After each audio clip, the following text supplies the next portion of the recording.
사랑하는 성도 여러분, 계속해서 예수님의 비유에 관한 말씀을 함께 나누고 있습니다.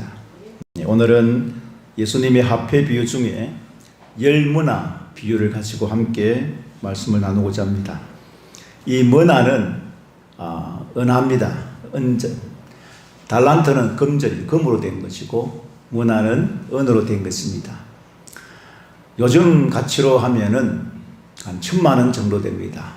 어떻게 계산하냐 그러면 은하가 100드라크마입니다. 한 드라크마가 하루 품삯입니다. 노동자의 하루 품삯이 요즘 100,000원을 잡으면 1,000,000원 됩니다. 100일이죠. 그래서 그 정도 돈이 된다고 생각하고 말씀을 들으면 되겠습니다. 마태복음 25장 지난주에 살펴봤던 달란트 비유하고 약간 비슷한 그런 내용입니다. 그러나 배경은 전혀 다른 그런 예수님의 비유의 말씀입니다. 먼저 이 열문화 비유에 관한 배경을, 그 당시 배경을 들어야 이 말씀을 이해하기 쉽습니다. 주전 4년입니다. 6월절 축제 기간에 갑작스런 참사가 일어났습니다. 그것은 바로 헤롯 왕이 죽고 난 직후에 그 아들, 마태복음 2장 22절에 나옵니다. 아켈라오라고 하는 이 사람이 왕이 되어졌습니다. 그런데 그 당시 유대의 왕위는 로마의 황제의 승인을 받아야 됩니다. 인준을 받아야 됩니다. 그래야만 그 효력이 발휘할 수 있는 거죠. 그래서 아켈라오가 로마로 이제 인준을 받기 위해서 가고 있었습니다. 그런데 성전에서 사소한 일로 소동이 일어났습니다. 아켈라오가 아주 화가 난 거죠. 그래서 군대를 동원해서 거의 3,000명을 끔찍하게 죽이는 참사가 일어났습니다. 그리고 난 다음에 50명의 유대인 대표들이 로마 황제에게 고소를 했습니다. 아켈라오를 고소를 했는데 그 당시에 로마에는 한 유대인이 8,000여 명이 살고 있었습니다. 그래서 유대인들이 다 황제에게 아켈라오 이 사람은 너무 잔인한 사람이다. 도무지 우리의 왕으로 할 수 없다. 그렇게 했습니다. 황제가 고민이 되어서 생각을 했습니다. 며칠간 생각을 한 다음에 그러면 당장 왕으로 인주를 하지 아니하고 그 당시 이두메와 유대, 사마리아 지방 통치자, 전에도 말씀드렸지만 분부왕으로 이제 임명을 하고 이제 아켈라오가 잘하면 왕으로 삼아주겠다, 인존해주겠다 그렇게 했습니다. 아켈라오가 이제 로마에 머물러 있었습니다. 그는 황제에게 인준을 받기 위해서 기다리고 있었던 것입니다. 그런데 또 오순절 기간에 유대에서 이제 독립투쟁이 일어났습니다. 또 분쟁이 일어난 거죠. 소란이 일어났습니다. 아켈라오가 통치권을 가지고 화가 나서 다시 잔인하게 진압을 했습니다. 사람들을 많이 죽여버렸습니다. 그리고 난 다음에 주 6년에 결국은 이 아켈라오는 쫓겨나오게 되었고 그 후에 총독들이 이제 통치를 하게 되어졌습니다. 이런 배경에서 예수님께서는 이 열문화 비유를 말씀하신 것입니다. 그래서 오늘 여기 초도에 보면은 이 열문화 비유를 하신 이유를 말씀하고 있습니다. 우리가 이걸 예수님이 왜 의도로 이 무슨 이유로 이 열문화 비유를 하시는지를 잘 파악을 해야 됩니다. 바로 이런 배경에서 이런 이야기를 잘 알고 있는 제자들과 유대인들에게 그 백성들에게 이제 설명을 하고 이 비유를 말씀하고 있었던 것입니다.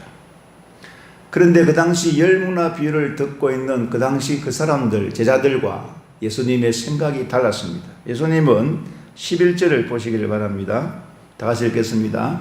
저희는 하나님의 나라가 당장에 나타날 줄로 생각함이더라. 하나님 나라, 즉 예루살렘으로 예수님께서 갈 때에 이 제자들과 사람들은 생각하기를 이제 예수님께서 예루살렘에 올라가면은 이제는 세상이 끝나고 로마가 망하고 하나님 나라가 이제 곧 임할 것이다. 그런 생각을 가지고 있었습니다. 그런데 예수님의 생각은 전혀 그런 생각이 없었습니다. 왜냐하면 하나님의 구원 역사는 순서가 있었고 그 순서에 따라서 계획을 가지고 계셨던 것입니다. 그래서 오늘 이 비유를 보면은 어떤 귀인이 왕위를 받아가지고 오려고 먼 나라로 갈 때에 앞에서 제가 배경 설명해 드렸죠. 그 배경을 가지고 예수님께서는 이 비유를 말씀하고 있습니다. 귀인이 왕위를 받아가지고 오려고 먼 나라로 가면서 이제 열 문화를 종들에게 이제 각각 10사람에게 한 문화씩 그렇게 주는 것입니다. 열 문화 각각 10사람에게 각각 한 문화씩을 그렇게 주었습니다. 그리고 이제 귀인이 왕이 되어서 돌아왔습니다. 이제 종들을 불러서 이제 계산을 합니다. 첫 번째 종은 한 문화를 활용해 가지고 주인에게 10배의 이익을 남겼습니다. 이 왕이 되어 돌아온 이 사람이 칭찬을 합니다. 어떻게 칭찬합니까? 10골 다스리는 권세를 차지하겠다. 착하고 충성된 종이다. 또 5배를 남긴 이 종에게도 동일한 칭찬을 합니다. 5골을 다스리는 권세를 차지하라. 그렇게 상을 줍니다. 그러나 역시 달란트 비유에도 한 달란트 받아서 숨겨버렸던 사람처럼 이 종도 한 세 번째 종도 달란트 비유처럼 한 문화를 활용하지 않고 여기 보니까 수건에 쌓아두었다. 그리고 그대로 가져왔다. 그렇게 말씀하고 있습니다. 왕은 그의 태도를 보면서 진노를 하게 됩니다. 그를 향하여 악한 종이라 그렇게 책망을 합니다. 앞에 두 종은 착하고 충성된 종이라 칭찬하고 그저 수건에 쌓았다가 가만두었다가 가져온 이 종은 악한 종이라 그렇게 벌을 줍니다. 이익을 남긴 두 종에게는 칭찬과 상급이 있고 그리고 이 남기지 못한 종에게는 책망과 벌을 주고 있는 모습을 보게 됩니다. 그런데 왕의 처사에 대해서 옆에서 놀라워하는 사람이 있습니다. 그것이 누구냐 그러면은 25절을 보시길 바랍니다. 주여 저에게 이미 10문화가 있나이다. 아니 10문화가 있는데 왜 한 문화를까지 없는 그 사람을 것을 왜 저에게 줍니까? 그런 말이죠. 그러자 주인은 무릇 있는 자는 받겠고 없는 자는 그 있는 것도 빼앗을 것이다. 이렇게 왕이 이야기를 합니다. 이 문제는 이 주인의 처사는 공평이 아닙니다. 바로 빈익빈 부익부입니다. 있는 자는 많이 가지고 없는 자는 아예 없는 그런 일이 생겼습니다. 자, 이걸 보고 우리가 해석을 그동안 저도 그렇지만은 참 성경의 비유를 해석할 때에 자의적 해석 또는 뭐 영적 해석을 한다 해가지고 열심히 많이 일을 했어. 충성해서 많이 남기면 많이 주고 일 안 하고 게으르고 나태하고 그렇게 하면은 아주 뭐 적게 준다. 뭐 받을 것도 없다. 이렇게 해서 우리가 뭐든지 열심히 살아야 된다. 열심히 해야 된다. 이렇게 설교도 했고 또 저도 그렇게 알고 있었습니다. 그런데 이 본문을 다시 한번 자세히 보면 뭐 그런 부분도 측면도 없지 않아 있지만은 예수님께서 이 비유를 왜 그렇게 하시는지 비유의 핵심이 무엇인지를 생각해 보았습니다. 이 비유를 시작하기 전에 예수님께서 이렇게 말씀하고 있습니다. 11절 말씀이죠. 예수님이 생각하는 하나님 나라. 그렇죠? 결국은 이 열문화 비유도 하나님 나라에 관한 말씀입니다.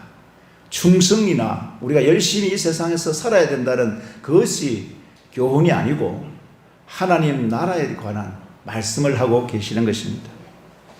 예수님은 지금 예루살렘으로 올라가기 전에 이 열문화 비유를 하고 있었습니다. 앞에서 말씀드렸지만은 이 제자들과 사람들은 예수님께서 당장 예루살렘으로 올라가면 이제는 하나님 나라가 임할 것이다. 그렇게 생각했습니다. 그러나 예수님은 예루살렘에 올라가서 할 일이 있었습니다. 그리고 십자가에서 죽으시고 3일 만에 부활하시고 성천하시고 다시 이 땅에 재림하실 이 하나님의 구원 역사가 있었습니다. 그런데 제 아들의 하나님 나라와 우리 예수님의 하나님 나라는 생각이 달랐던 것입니다.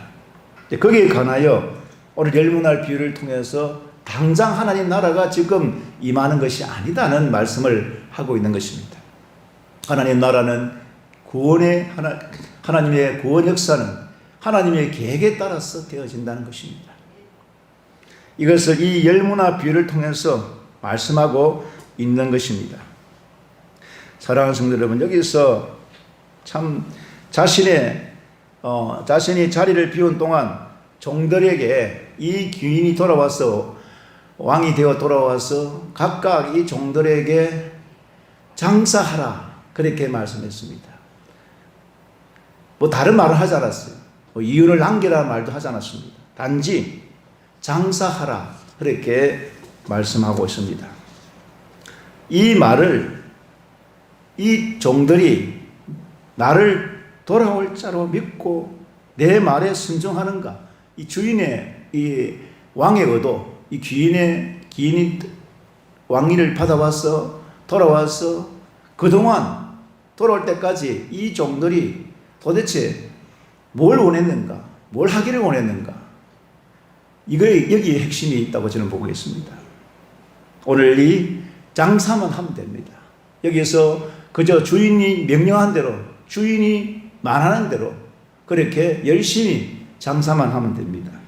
자, 그런데 문제는 바로 이윤을 남기려고 했다는 것입니다.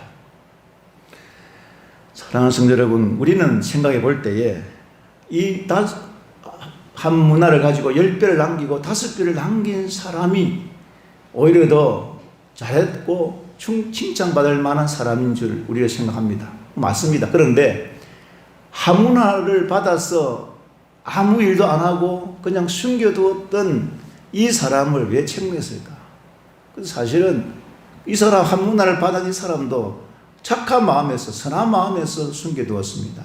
무슨 말씀이냐면 열심히 자기가 장사를 해가지고 이윤을 못 남기면 어떻게 합니까? 또 손해를 보면 어떻게 합니까? 자기가 주인에게부터 받은 것이 있는데 이 받은 것조차도 다 허비를 하고 손해를 보아버리면은 주인이 책망하지 않을까? 거기에 대한 무서움, 거기에 대한 두려움으로 그는 주인의 명령을 그냥 장사를 명령대로 하지 아니하고 그저 수건에 쌓아두었다가 가져온 겁니다. 어떻게 보면은 한 문화를 받은 이 세 번째 정도 착한 마음을 가지고 그렇게 한 것입니다. 그런데 주인은 돌아와서, 왕이 되어 돌아와서 이 세 번째 이 종에게는 엄히 책망을 하고 아주 악한 종이라 그렇게 말을 하고 있습니다. 도대체 이 착하다는 게 뭘까? 선하다는 말이 뭘까? 저는 이 성경에서 말하는 착함과 또한 악함의 기준인 윤리나 도덕이 아니라고 봅니다. 그것은 바로 믿음입니다. 믿음이 바로 착한 것이고 믿음이 선한 것입니다. 주인은 지금 테스트를 한 거예요. 뭘 테스트한 거냐면 내가 왕이 되어 돌아올 때에 내 말을 듣고 내가 올 때까지 내 말대로 순종하고 기다리느냐. 그 주인에 대한 믿음을 지금 테스트하고 있는 것입니다. 장사를 많이 해서 많이 남기는 것은 관심이 없습니다. 그렇지 않습니까? 왕이 되어서 돌아오는데 이 사람들에게 한 문화씩 줘가지고 10배, 100배, 1000배를 남겼던 그 돈에 욕심이 있는 거 아니에요. 무슨 말씀이냐면 이 왕은 돌아와서 내 말대로, 내 명령대로 그렇게 했느냐, 그걸 따지는 것이고 그걸 테스트하는 것이지 얼마나 장사를 많이 해서 많이 남기느냐, 거기에 대해서는 관심이 없습니다. 차라리 그렇다면 은행에 맡겨두어서 은행 이자를 받는 것이 더 낫죠. 이 한 문화를 받은 이 사람처럼, 생각처럼 장사하다가 손해를 보거나 또 잘못하면은 있는 것까지도 다 손해를 보고 허비해버리면은 주인이 와서 책망하기 당연한 거죠. 그래서 그냥 쌓아두었던 거죠. 얼마나 선한 마음입니까? 그런데 이것이 왜 책망을 받느냐? 주인의 명령, 주인을 믿지 않았다는 거예요. 주인의 말씀, 말에 대해서 믿지 아니하고 그런 잘못 생각한 겁니다. 바로 무엇이 문제냐면 앞에서 말씀을 드렸지만은 왕이 되어서 돌아올 때까지 어떤 일이 났습니까?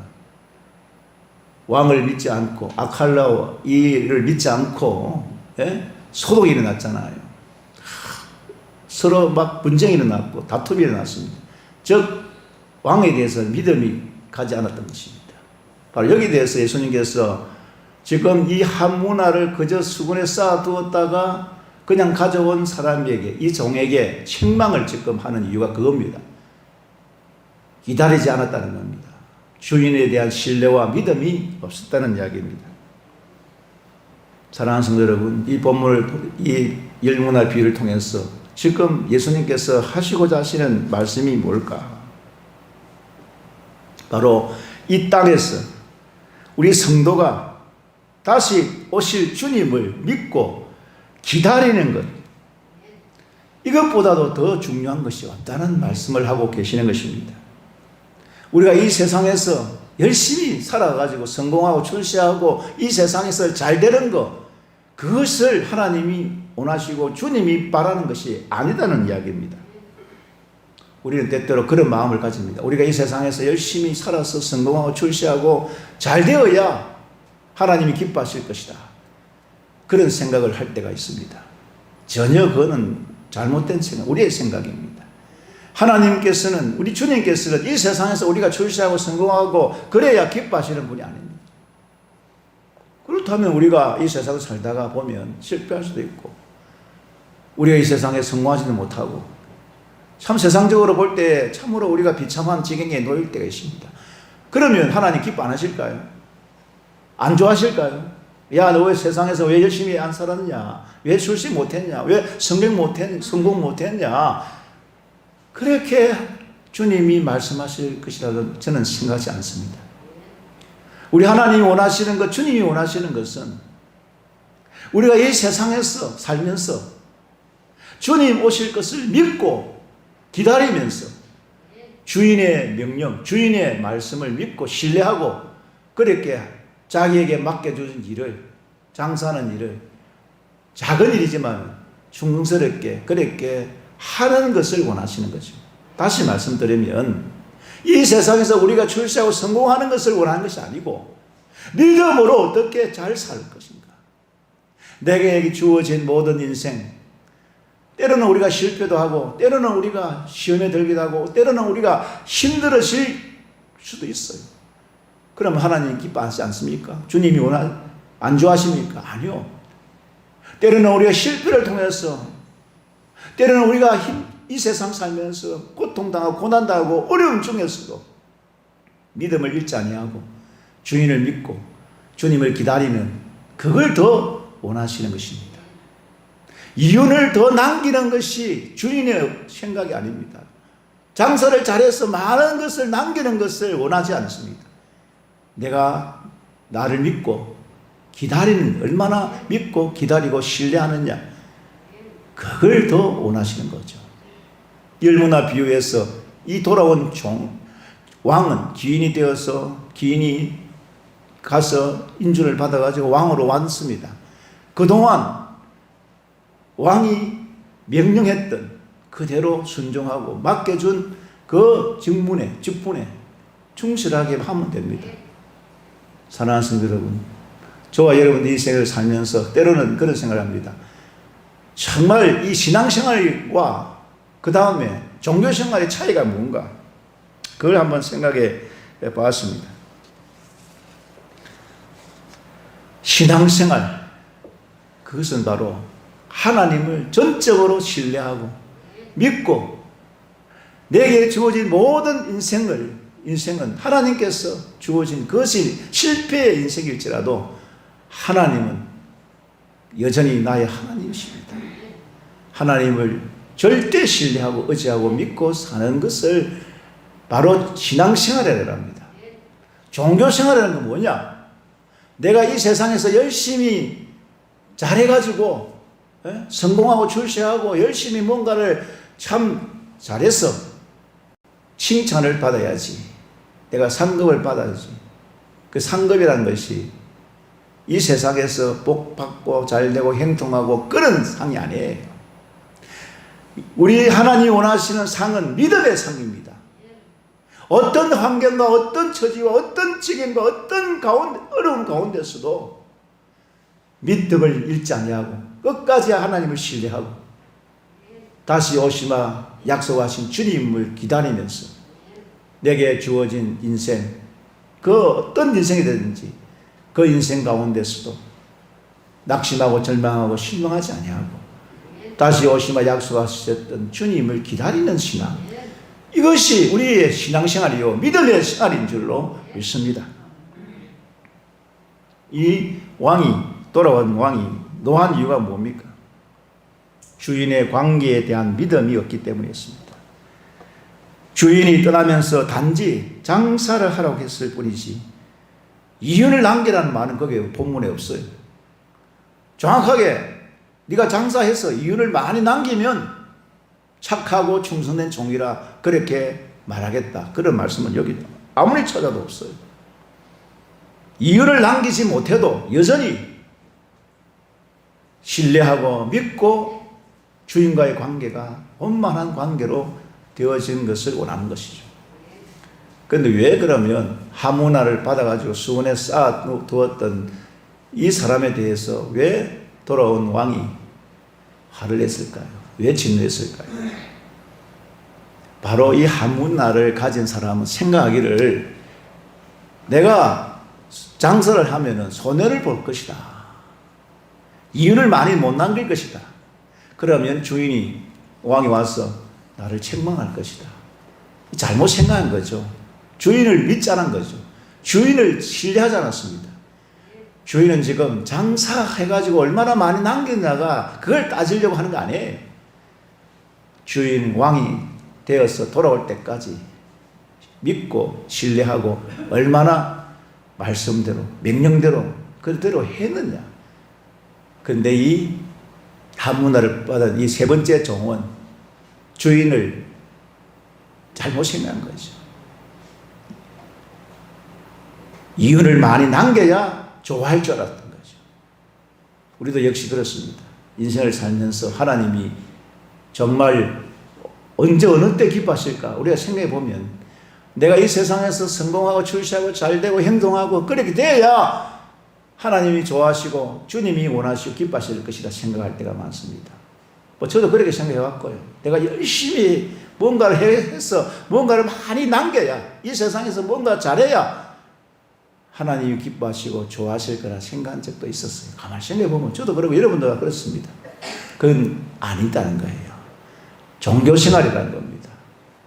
우리가 이 세상에서 실패를 하든 우리가 어려움을 처하든 우리의 참 인생 가운데서 얼마나 참 비참한 지경에 처했을지라도 다시 오시마 약속하시고 끝까지 믿음을 가지고 하나님 신뢰하고 주님 신뢰하고 믿고 기다리는 그것을 더 하나님 원하시고 기뻐하신다는 사실을 우리에게 오늘 이 본문을 통해서 우리에게 말씀하고 있습니다. 저는 그런 관점에서 이 열무나 비유를 생각해 봤습니다. 모르겠습니다. 이 열무나 비유를 다르게 해석하시는 분도 있습니다. 결국 달란트 비유에서 말씀하시는 것과 같이 비슷하게 하여튼 충성해서 열심히 교회 충성하고 세상에서 열심히 살아가지고 뭔가 이익을 많이 남기고 뭔가 잘 되어야 하나님이 기뻐하시고 주님이 칭찬해 주실 것이라는 생각을 저도 했고 아마 우리 모두가 그런 생각을 가지고 살고 있습니다. 그런데 다시 말씀드립니다. 착함과 악함의 기준은 윤리와 도덕의 문제가 아닙니다. 우리 예수 믿는 사람들 착한다는 것은 믿음으로 사는 것이 착한 거예요. 믿음을 가지고 사는 것이 말씀대로 살아보려는 것이 착하게 사는 거예요. 세상 사람들이 같이 윤리와 도덕으로 비교한다면요, 참 세상 사람들 착하게 사는 사람 많습니다. 윤리와 도덕적으로 살아가는 사람 많습니다. 예수 믿는 사람보다도 훨씬 더 착한 사람 많아요. 윤리 도덕 지키는 사람 많습니다. 세상 사람들 요즘 예수 믿는 사람들을 욕하는 이유가 뭡니까? 비난하는 이유가 뭐예요? 안 지킨다는 거예요. 안 착하다는 거예요. 세상적으로 보면 윤리와 도덕을 안 지킨다는 거예요. 법을 안 지키고 예수 믿는 사람이 더 나쁜 사람들이라는 겁니다. 윤리와 도덕이 안 됐다. 윤리와 도덕을 안 지킨다는 사람들. 그건 세상 기준이죠. 하나님의 기준은 우리가 이 땅에서 착하게 산다는 것, 그것은 바로 믿음으로 사는 것입니다. 믿음으로 사는 것이 착한 거예요. 우리의 기준, 하나님의 기준은 다른 겁니다. 사랑하는 성도 여러분, 우리는 이 세상에서 성공하고 실패하고 이윤을 많이 남기고 뭔가 잘 되어야 하나님이 기뻐하시고 주님이 기뻐하신다는 생각 이제부터 하지 마시길 바랍니다.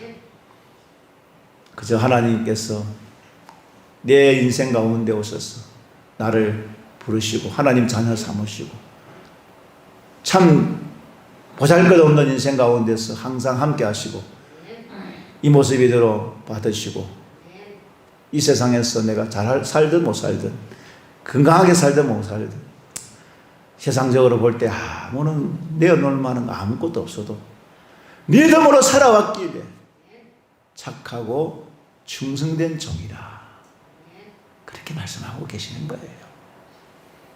우리가 정말 윤리와 도덕적으로 착하고 선하게 살았다고 하나님 앞에 설 때 자랑할 만한 사람이 여기 어디 몇 명이 있겠어요? 우리는 정말 이 세상에서 그렇게 착하고 윤리와 도덕을 지켜가면서 선하게 살아본 적이 없어요. 그래서 우리가 죄인 중에 계수고 얼마나 이 세상에서 정말 하나님 앞에서 말씀대로 살지 못해서 날마다 예수님의 보혈이 필요한지 모릅니다. 예수님의 참 십자가에서 피 흘리시고 살찌으신 주님의 보혈의 능력이 얼마나 우리에게 필요한지 모릅니다.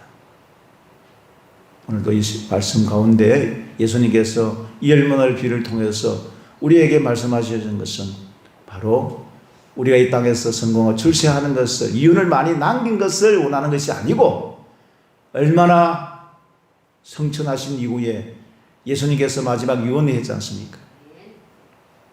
다시 온다. 내가 다시 올 때 참고 기다리라. 우리는 이 믿음을 가지고 내게 주어진 모든 인생 가운데 참 신실하게 작은 직분이랄지라도 작은 것이랄지라도 이 모습 이대로 감사하면서 살면 되는 거예요. 우리가 이 땅에서 윤리 도덕적으로 더 깨끗하게 살아야 된다. 우리는 그렇게 못 삽니다. 우리가 이 세상에서 열심히 해서 성공하고 출세하고 잘 되는 거, 여러분 그렇게 될 수 없어요. 우리는 하나님이 그걸 기뻐하시는 것이 아니라 얼마나 믿음으로 살았느냐, 어떤 비참과 어떤 처지와 어떤 환경 속에서도 말씀 붙잡고 참 믿음으로 끝까지 하나님 신뢰하고 주님 의지하고 주님 오실 날을 기다리면서 내게 주어진 참 작은 것 하나, 이 모습이 주어진 내 인생을 감사하고 기뻐하면서 사는 우리 모두가 되시기를 주의 이름으로 축원합니다.